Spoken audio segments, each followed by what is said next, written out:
Continuando con el tema de sucesiones, al igual que sucede para funciones de una variable, nosotros establecemos o hablamos de la aplicación del teorema del sándwich para resolver ciertos límites.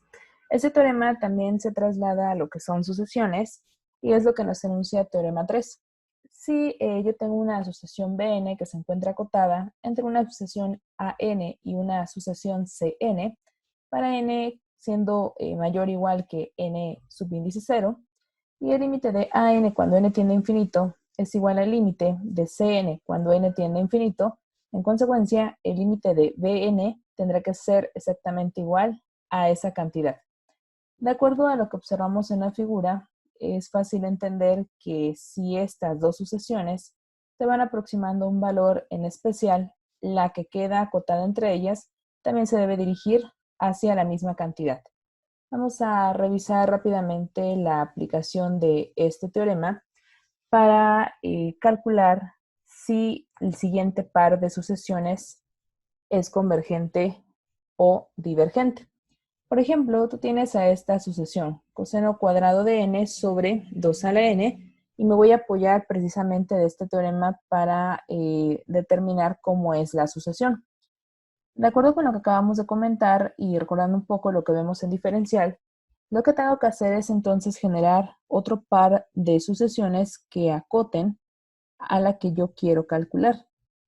Para acotarla podríamos pensar en lo siguiente. Coseno de n es una cantidad menor o igual a 1 y mayor o igual a menos 1.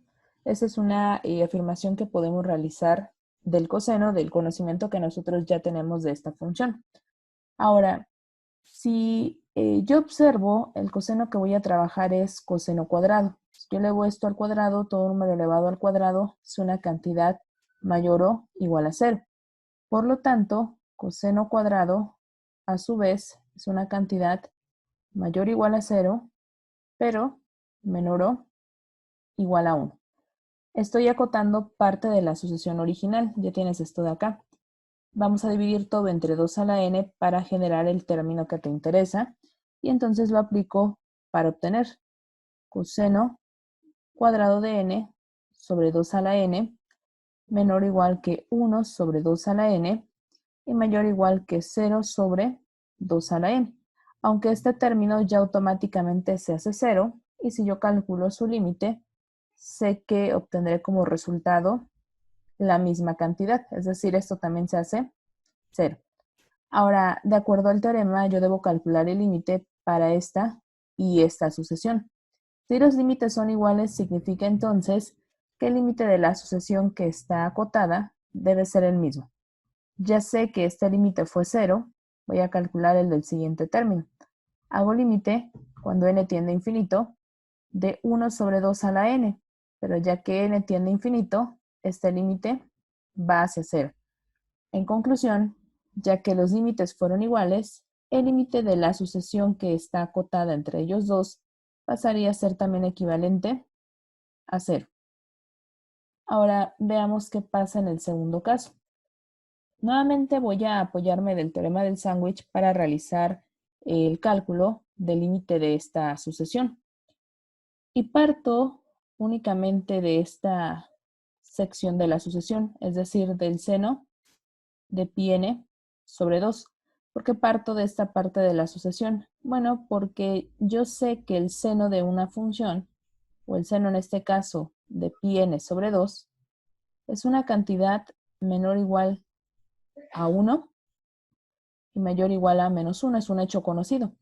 Y si yo acoto de esta manera, pues ya me es fácil generar la sucesión que realmente me interesa, porque fácilmente puedo sumar 2 a la n y dividir entre esta cantidad.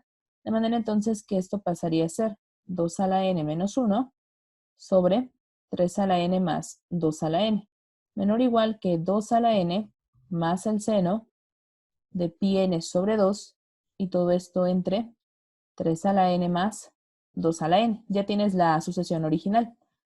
Y esto a su vez menor o igual que 1 más 2 a la n, y todo esto entre 3 a la n más 2 a la n. Voy a calcular el límite de este término y este de acá. Si el límite de estas sucesiones es igual, el de la principal, que es esta, también será el mismo valor. Aplico entonces límite cuando n tiende a infinito de 2 a la n menos 1 sobre 3 a la n más 2 a la n.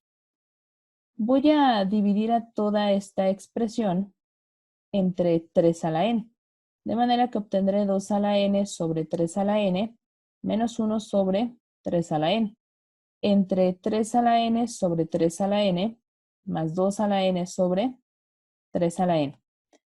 Propiedades de potencias, esto se puede reescribir como 2 tercios, todo esto elevado a la n, menos 1 sobre 3 a la n, entre 1 más 2 tercios elevado a potencia n. Ya que n tiende a infinito, sabes que este límite se va a hacer 0. Ahora, ¿qué pasa con 2 tercios? Bueno, si tú tomas a 2 tercios y empiezas a incrementar la potencia, vas a observar que esta cantidad también se dirige hacia 0. De manera entonces que este límite es 0, este es 0. En el denominador obtienes 1 más 0. Por lo tanto, el resultado de este límite es 0. Ahora vamos a calcularlo para esta expresión de acá. Aunque si tú observas de estructura y procedimiento es exactamente el mismo. La única diferencia es que aquí estamos sumando 1 y aquí estamos restando 1. Pero al final de cuentas el resultado también será 0. Es decir, el límite cuando n tiende a infinito de 2 a la n más 1 sobre 3 a la n más 2 a la n es igual a 0. Si el límite de ambas sucesiones es 0, la sucesión que se encuentra acotada entre ellas dos, es decir, esta de acá, cuando n tiende a infinito, va a tener el mismo resultado, es decir, este límite también tiende a 0. De esta manera hemos concluido que este par de sucesiones es convergente.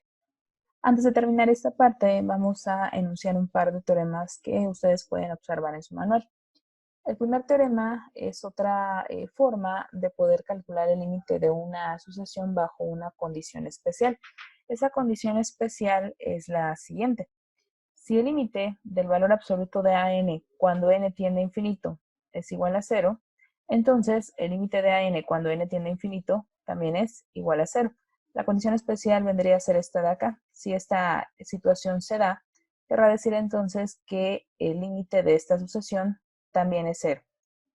Por ejemplo, observa la sucesión que tienes aquí. Menos 1 a la n sobre n.